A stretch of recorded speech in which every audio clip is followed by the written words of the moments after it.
And now I want to talk about North Korea because talking about Voosh reminded me of this. I had this pulled up to talk about on the last video and we didn't get around to it, but let's check it out. I think Hassan Piker reacted to I this. want to watch this North Korea's bizarre new propaganda program. What the fuck is it? And I didn't watch his reaction, but the video looked interesting and I wanted to grab the video without having this video be a reaction to a reaction. So. North Korea. You probably know it for being a horrific, repressive military dictatorship. But what if I told you that life there is super cool and normal? Would you believe me? The North Korean government's propaganda Alright, maybe this video ain't so bad. arm thinks you might, which is why lately they've gotten into the YouTube game. These are their top influencers, but who exactly? Oh, this is my favorite thing ever. The way that Western media and the Western press is melting down about YouTube vloggers in China and North Korea, who are literally just like, yep, you know, we don't actually live in a hellscape where Xi Jinping and Kim Jong-un control every aspect of our lives. We're just a normal country, and in a lot of ways, we're better than the US. They just vlog their everyday lives and show the subway. Carlos and I were reacting to some videos the other day with this guy who was showing China's system of trains and how clean it was and how efficiently the trains ran. And the US is just melting down about this. No, don't show the Americans that you have trains. We've been convincing them for years that your countries are literally hell on earth. So they're getting so mad because there's YouTube vloggers in China and North Korea now who want to get big on YouTube and do so by daily vlogging their lives. It's all government propaganda. It's all Kim Jong-un and Xi Jinping controlling these kids. Other countries can't have YouTube vloggers like us. Asian countries can't have YouTube vloggers. Only the US can. That's a freedom that only we have. Exactly are they? And why is a country that banned YouTube in 2016 backing YouTubers? And why aren't they backing me when I make videos about the glorious DPRK all the time? Like all things North Korea, it's hard to know for certain, but we have a pretty good idea. These two creators were Songa, an 11-year-old who shows you all her favorite spots in Pyongyang, such as the Children's Hospital. The child who comes here even forgets why they have come because of the cartoon pictures that are on the wall. And Yumi, whose life in Pyongyang is also fun and relatable. She's even mad that she doesn't have more subscribers. At the moment, my ratings are not up to the point. Been there. Wow, it's almost like they're just normal people. Their YouTube vloggers want more subscribers? Whoa! It's almost like they're just regular people, like Americans. And they're not some crazy, weird thing different from us, like the American exceptionalist propaganda tries to tell you. I mean, it's so crazy how they talk about the North Korean people like they're literally aliens or something. Their YouTube vloggers even want more subscribers. Oh, you mean like every YouTuber from every country ever? That's very cool, Mr. Narrator. Yumi has 16.3 thousand subscribers and over 750,000 views after less than a year on the platform. Songa, in a little over a year, has amassed almost 26,000 subscribers and 2 million views.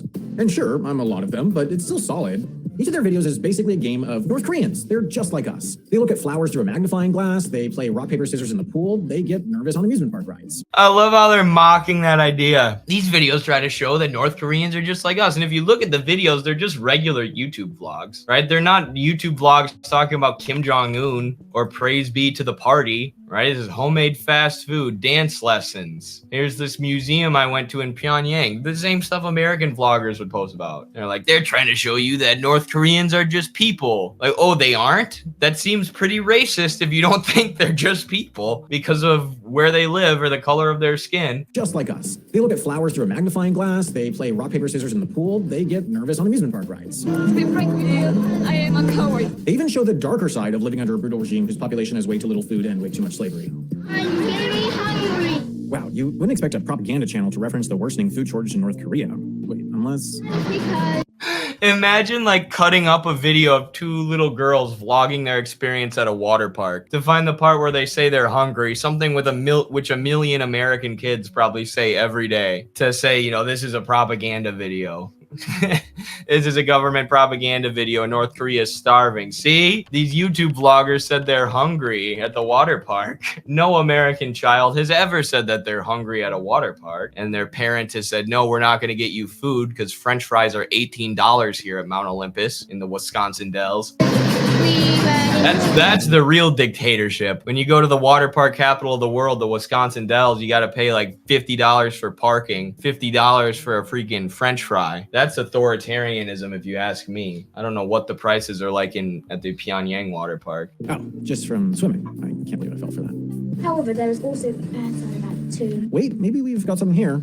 This year, I'm going to the middle school. That's actually pretty bad. But still, daily life in North Korea isn't what these influencers are showing us, even for the most well-off elites. For example, given how shoddy the country's power supply is, that amusement park you may cower at is probably closed most of the time. But the big tell that these channels are state-sponsored propaganda isn't the misleading excursions or the And their power supply isn't that shoddy anymore, and their people have cell phones now. I remember when this happened, when they started trading cell phones with Egypt, which there was a lot of international media attention over, because they're like, oh, North Koreans are going to be able to finally access the internet and tell us how evil North Korea is. And now that they're accessing the internet and not doing that, and they're just using the internet the way that Americans would use the internet, American media is melting down and they're mad. But how can they talk about the power supply without mentioning that the US has had this country under an embargo for 70 years, or the most stringent economic sanctions on earth for 70 years, has denied them access to the IMF and World Bank, the source of financing for literally the rest of the world. And, you know, when North Korea struggles to maintain the same level of power supply that we have in the West, that's completely ignored. The sanctions are completely ignored. We killed 70% of their population, leveled their infrastructure, and then sanctioned them worse than any other country in the world for 70 years. And then they struggle to keep the power on. We say it's because of authoritarianism and don't even mention the sanctions. Like, that shit is journalistic malpractice. My frequent mentions of the Supreme Leader, it's that they exist at all. See, in North Korea, the internet is a privilege of the few and the literally well-connected. Most people have none at all, while... It's not true anymore. You guys don't know what you're talking about. You don't know the material conditions of the North. Some are allowed onto a government-run internet called Gwangmyeong. We're just so sick of these liars like Vaush. Like, there are so many people who spend time actually researching these things to figure out the truth, which is difficult because you have to sift through a lot of propaganda. And then there's these dudes like Vaush on their high horse who think they're smarter than everybody else, and they're just literally talking out of their ass. I'm so sick of these people. Which, as of 2014, hosted a couple thousand highly censored websites copied over from the real internet.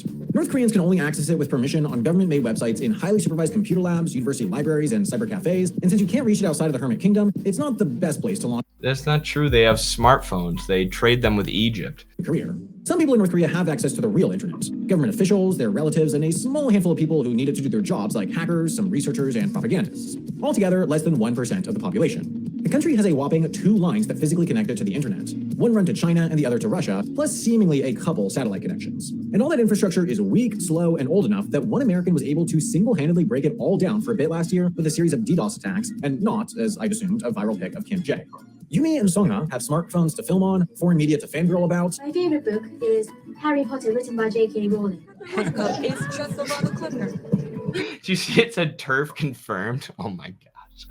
This is the most Western video I've ever watched. Millions of football fans, including him, make personal predictions on the result as always. And access to YouTube to post it all, meaning they have to have a... They said it's North Korea's bizarre new propaganda program because apparently YouTube vlogs are bizarre, even though they've been around for I don't know how long now, 20 years. No, this video is bizarre. This video calling a 5-year-old North Korean girl a TERF for reading Harry Potter. This is the bizarre video. A lot of permission from and connection to the regime, which means that, yes, these people are worse than propagandists. They're Nepo babies. Yumi has been linked to Sogwon, the North Korean media company responsible for a propaganda YouTube channel that got banned in 2020, the host of which was suspected to be related to Sogwon's CEO, John Kwang-hui, and North Korea's ambassador to China, Hee Rong-nam. And Songhae's dad worked at the North Korean embassy in London, her grandfather is Vice Minister of Foreign Affairs Paek Myung-guk, and her great-grandfather is Ri Yol-sol, a military commander so beloved by the Kim family that he got a full state funeral. And I thought I was well-connected because my dad is the guy from Wendenburg. So why bother? For ages, outward-facing North Korean propaganda looked like this. Why the pivot to this?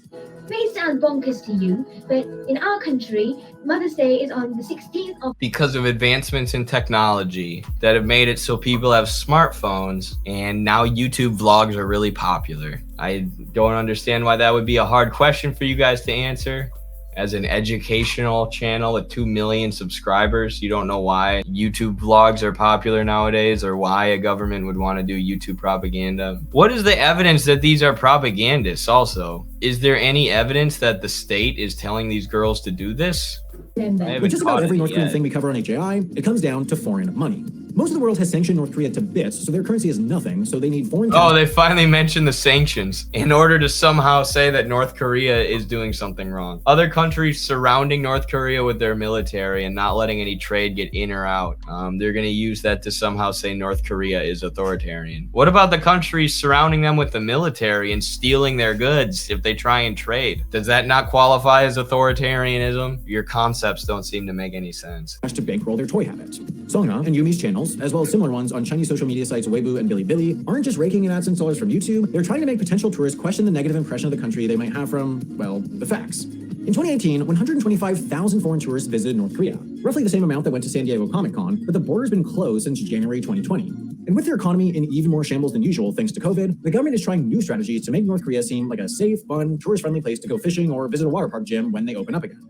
My 2 cents. Did you know that the US bans people from going to North Korea right now? And they have since COVID. But North Korea wants people to come visit, which is why they're promoting tourism. And this video is making it seem like it's authoritarian to support tourism in your country. Which, like someone said, even if these were government-funded videos, even if this was government propaganda and the government was funding these girls, doesn't mean the videos aren't true, doesn't mean they're not real, doesn't mean they don't actually show what life in North Korea is like. They could be. And like, do you know how much money is pumped into advertising in the US and how many child actors there are who oftentimes aren't taken care of and are in a really bad situation? Is that all propaganda that's trying to make the US seem normal or like tourist friendly? I mean, I guess we just call it advertising, but I guess when North Korea does it, it's evil Kim Jong-un propaganda. And yeah, they want tourists. What's wrong with that? Like, we're the country who's banning people from visiting. So are we the authoritarian ones and they're anti-authoritarian? Sounds like they're more democratic than us, half as interesting. Like, where do these educational YouTube channels come from? I feel like they just do research by skimming a Wikipedia page or two, and then they have their editors throw these videos together, and they know it's gonna get some kind of views.